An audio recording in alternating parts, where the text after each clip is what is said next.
Let's turn our attention now to the cat fight in Baton Rouge on Saturday night. A gorgeous night in Baton Rouge for Southeastern to make the easy drive from Hammond, about 45 minutes away, to make its way into Tiger Stadium. It's just the third time these two teams have squared off. And a wonderful opportunity for the Lions to get there and challenge LSU, who is looking to fine-tune some things and sharpen it up before they start SEC play in 1 week. LSU at Southeastern, just outside of Tiger Village at the Maravich Assembly Center, looking at Tiger Stadium. And the Lions wearing their green and ready to go in this one. Remember, we found out this week from head coach Brian Kelly, Garrett Nussmeier, torso injury. What injury? He's throwing early right here. Gets the completion to Aaron Anderson. AA had 3 catches on the night. Nussmeier then pushes away in for the score. Look at that scrum. Helmet coming off. Tough quarterback. Gets it over the line. Tiger score. It's 7-0. End of the first quarter. 4th and 1 for the Lions. Frank Selfo says, what do we have to lose? Let's go for it. Unfortunately, the gamble doesn't pay off. They get stopped in the middle of the field, and the Tigers take advantage with good field position. But how about the Lions defense? Getting to Nussmeier. Seen him sacked a few times throughout this early part of the season. Kalen Proctor with the big sack there. We switch ends of the field. Still just 7-0. Early second quarter for LSU on 4th and 11. Brian Kelly says, let's go for it. Xavier Thomas across the middle. He gets the first down inside the 20. And it leads to Jawan Johnson punching it in from 2 yards out. 14-0 LSU. Nussmeier then on the scramble. What torso injury? Not hurting when he throws. Deep drop, scramble, sees some field. Heck with it, I'm going with it. And he takes it. 26 yards on the scramble inside the 10-yard line for Nussmeier. Very next play, it's Johnson again. Scott says it's always great to be able to hand it off to your best friend in the backfield. Keeps balance, gets it into the end zone. 21-0 LSU now on top. Lions still there with the fight. Here comes Proctor again. He gets to Nussmeier. That's a loss of 11. But on the very next play, Nussmeier says, no worries, I got you. Drops back to pass, finds Berrien Brown into the end zone. 28-0 LSU at this point. Now it's 35-0 in the third. Nussmeier to Bauer Sharp. Remember the one-time Southeastern Lion. Then he went to Oklahoma for a cup of coffee. Now back in Baton Rouge, he leaps 23 yards on the touchdown to Sharp. It's 42-0, but the Lions don't quit. Carson Camp to Jordan Williams across the middle, and Williams picks up some room. It's 30 yards there, and 5 plays later on 3rd and 14, Camp hits DeAndre Jackson for the touchdown. Gets the Lions on the scoreboard, 42-7 as Southeastern gets some points up there. Nussmeier takes the rest of the night off. Here comes Michael Van Buren, and what a job he did on the night. Really nice night, 10 of 12 for Van Buren. Coming in, Kyle Parker takes it, 27 yards in the touchdown. Tigers took care of business as expected. Van Buren, 10 of 12, 122 yards in fill-in role just in the fourth quarter. Frank Selfo, nice job by his Lions. Just too much LSU in this one. Nuss had just 6 incompletions, 273 passing yards, and 3 touchdowns as the Tigers throw for just shy of 400. Southeastern just 116. Look at the red zone.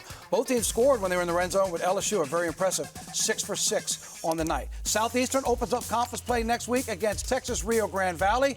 As for LSU, they are on the road for the second time this season. They will be in Oxford against number 13 Ole Miss. More on that ball game in a moment. Afterwards, comments from head coach Brian Kelly on the efforts. You know, we have a standard of the way we wanted to play, and I thought we upheld that standard. You know, there's no perfection out there, but there was definitely some progress. So we made the progress that we were looking for. Now we got to build on that going into Ole Miss on the road against a very good football team. Again, the goal here was to play to a standard, not to the opposition.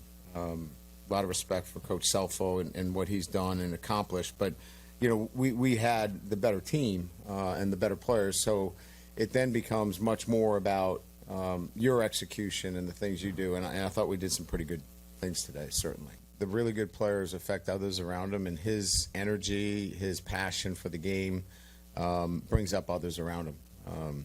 Nice to see him catch the football. We thought we would get a chance to get it to the tight end, and certainly we found him in some big situations. I think our third down conversion was 9 of 14, and you know, he was targeted on some of those. But yeah, he obviously starting at Southeast Louisiana, this was a big game. He was one of our game day captains, and he was excited to play in it.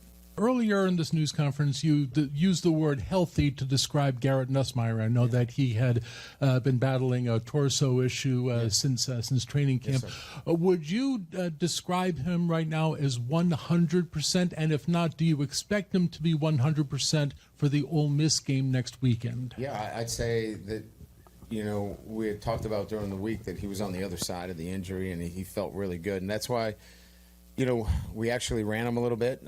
He felt good running the football.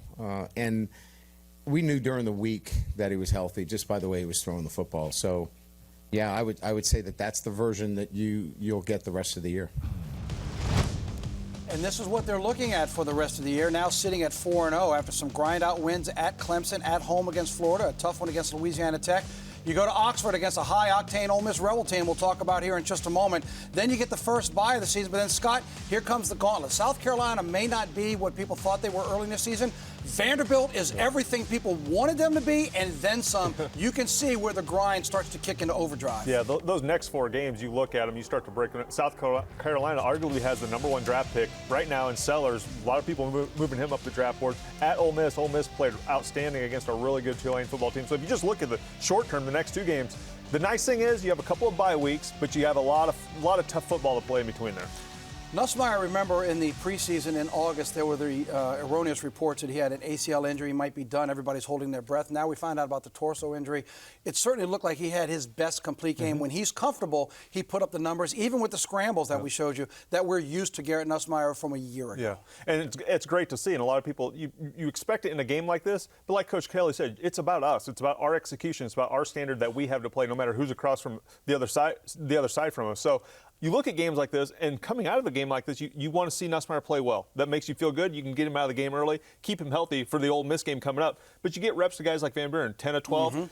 Kyle Parker scoring a touchdown late. Building that depth on your team in games like this is critical for early in the year, for late in the season when it gets critical. Look at some of the stats and numbers as the Tigers get that big win over the Lions Saturday night in Tiger Stadium with this matchup here. And the rushing yards, Scott, if there's one thing that I think Tiger fans really want, and remember, Brian Kelly was asked about this, I know it wasn't the best timing, but the rushing game. 135 yards against Southeastern. Now, you can easily say, oh, we didn't need it. We were 395 through the air and everything was working.